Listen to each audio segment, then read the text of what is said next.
कबूतर भैया जल्दी चलो, आज हमें अपने गाजर के खेत में बहुत काम है। चिड़िया बहन, मैं तो तैयार था, बस आपका ही इंतजार कर रहा था। पति जी, घर में राशन भी खत्म हो गया है, न जाने कब हमारी गाजर की फसल तैयार होगी और कब हमारे घर राशन आएगा। लूसी बहन, आप चिंता न करें, मैंने और कबूतर भैया ने बहुत मेहनत की है, हमारी गाजर की फसल बहुत अच्छी हुई है। बस कुछ ही दिनों में हम अपनी फसल मंडी में बेच देंगे और फिर हमारे पास पैसे ही पैसे होंगे।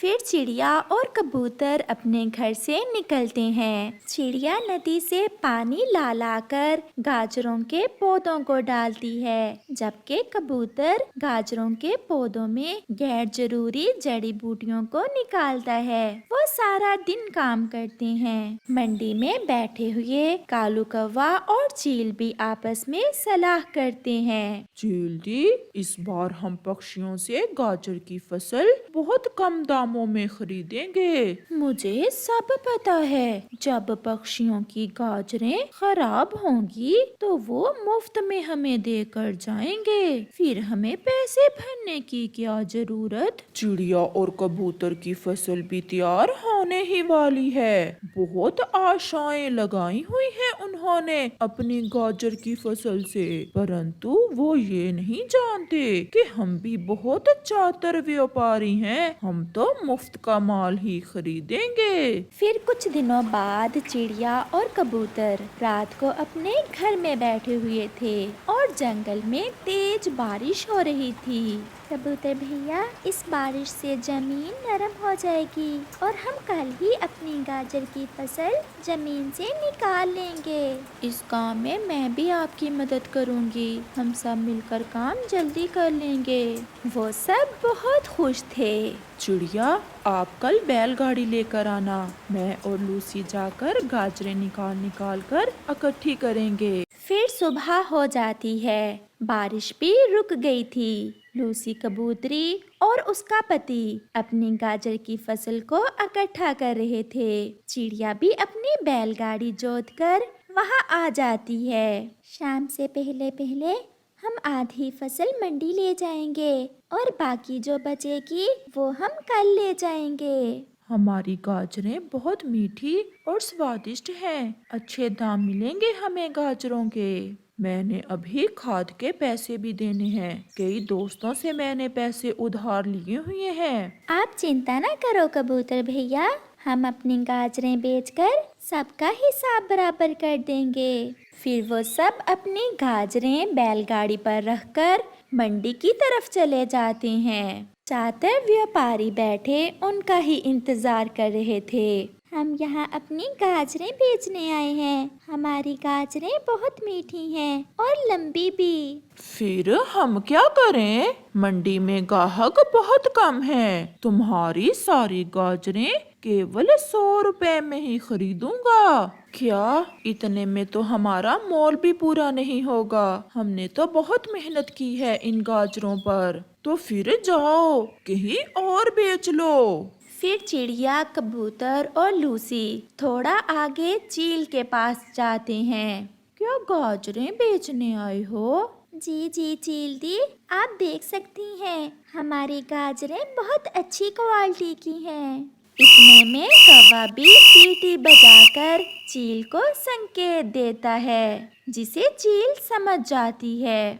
इस बार सारे ग्राहक मूलियां ही खरीद रहे हैं, आपकी गाजरें तो मैं 50 में ही खरीदूंगी। ये सुनकर वो सब बहुत निराश हो जाते हैं। फिर थोड़ी देर बाद चिड़िया अपने दोस्तों से कहती है, ये हरामखोर व्यापारी हमारा माल मुफ्त में लेना चाहते हैं, परंतु मैं ऐसा नहीं होने दूंगी। मैंने भी सोच लिया है, अब हमें क्या करना है।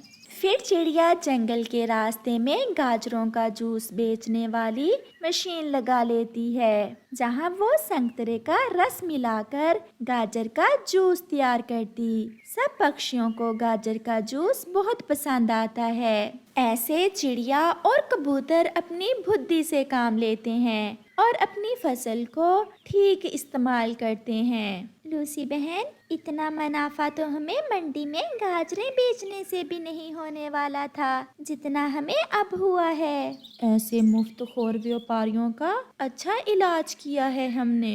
फिर वो खुशी खुशी अपना जीवन गुजारते हैं। प्यारे दोस्तों, इस कहानी के कल वाले भाग में आपने देखा कि कैसे पिंकी कालू कौवे को अपने प्यार के जाल में फंसाकर उसकी पत्नी के गहने लेकर भाग जाती है। कालू नदी पर बैठा पिंकी का इंतजार कर रहा था। शाम हो जाती है।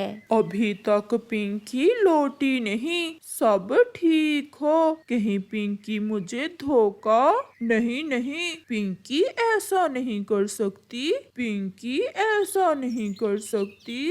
कौवा बैठा ऐसे सोच रहा था। गोरी जैसे ही अपना गहनों वाला संदूक खोलती है वो तो रोने लग जाती है क्योंकि वहाँ उसके गहने नहीं थे। मेरे गहने कहाँ चले गए? कौन ले गया मेरे गहने? कालू कौवा भी घर आ जाता है। कालू कालू, मेरे गहने नहीं हैं। मैंने यही संदूक में रखे थे अपने गहने। गोरी, मुझे तो कुछ पता नहीं है। शायद तुम भूल रही हो। अच्छे से याद करो, कहीं और रखे होंगे तुमने अपने गहने। मैंने अपने गहने यहीं रखे थे, मुझे सब याद है। कालू, सीधे से बता दो, कहीं तुमने उठाकर किसी को दे तो नहीं दिए मेरे गहने?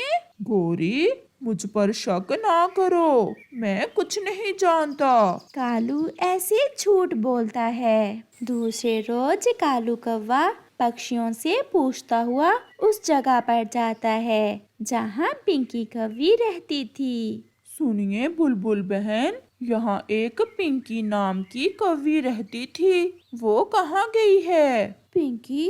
वो तो सागर वाले जंगल से चोरी करते पकड़े गई है। वो और उसका पति एक नंबर के पक्के चोर हैं। पति का सुनकर कालू की तो सांस ही रुक जाती है। क्या उस कौवी का पति भी है? तो और क्या, तुमसे जवान है उसका पति। पिंकी, तुमने मुझे धोखा दिया, मेरे प्यार का मजाक उड़ाया और मेरी पत्नी के गहने भी लेकर भाग गई।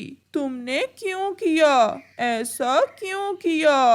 गौरी कवि भी आज अपने पति के पीछे पीछे ही थी। वो छुपकर सब देख रही थी और सुन भी रही थी। कालू, मुझे सब पता चल गया है। धोखा पिंकी ने तुमसे नहीं बल्कि तुमने मुझसे किया है। इस उम्र में तुमने मेरा विश्वास तोड़ा है। मैं तुम्हें कभी माफ नहीं करूंगी। मैं अभी अपने भाइयों के पास जा रही हूँ। गोरी मेरी पत्नी, अगर आपने सब सुन ही लिया है तो मुझे माफ कर दो।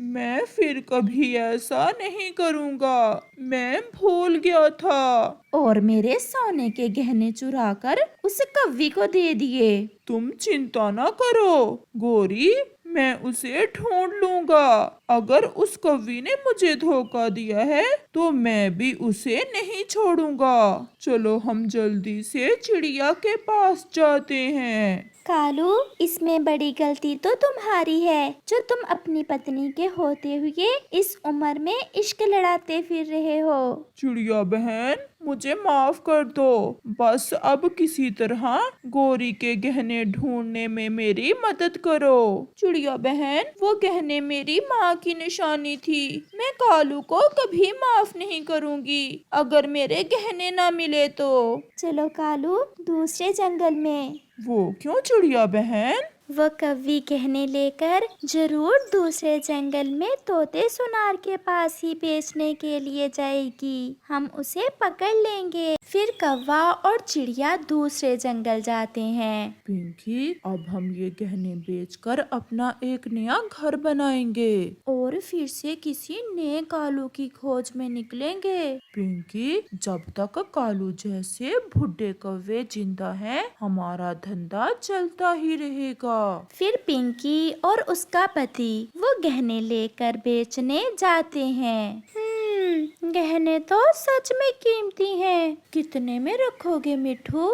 जल्दी जल्दी हमें रुपए दो, हमारे पास समय नहीं है। चिड़िया और कालू कौवा भी वहाँ पहुँच जाते हैं। अब किसी नए शिकार की तलाश में जाना होगा तुम्हें पिंकी कौवी।